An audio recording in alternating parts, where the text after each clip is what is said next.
Happy anniversary, Anna. I remember back in 1993 or 94 coming to your studio on Montana, and I had heard all about you, this wild woman, and that you were intense, and that people cried a lot in your class, and I thought that was crazy. I didn't understand that at all. And I came into your class, and sure enough, people were moaning and groaning, and all sorts of expression was happening in your class. And I remember being in some bound warrior variation, and you came up to me, and I remember you put your fingers right into my neck, and an area where I had dealt with a lot of injury, which you wouldn't have known about, and very kindly but very directly asked me what I was holding on in there.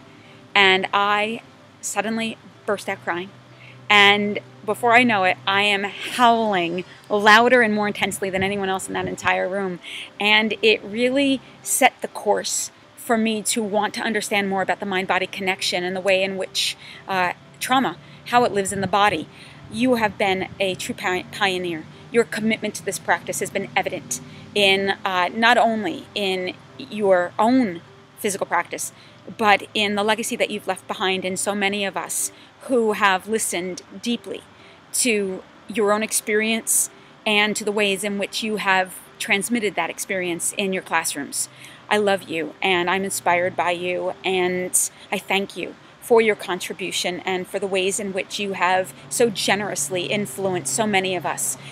Me as a student have been transformed, and most certainly my experience as a teacher has been inspired by your commitment, by your passion, by your intelligence, and by your willingness to share all of that.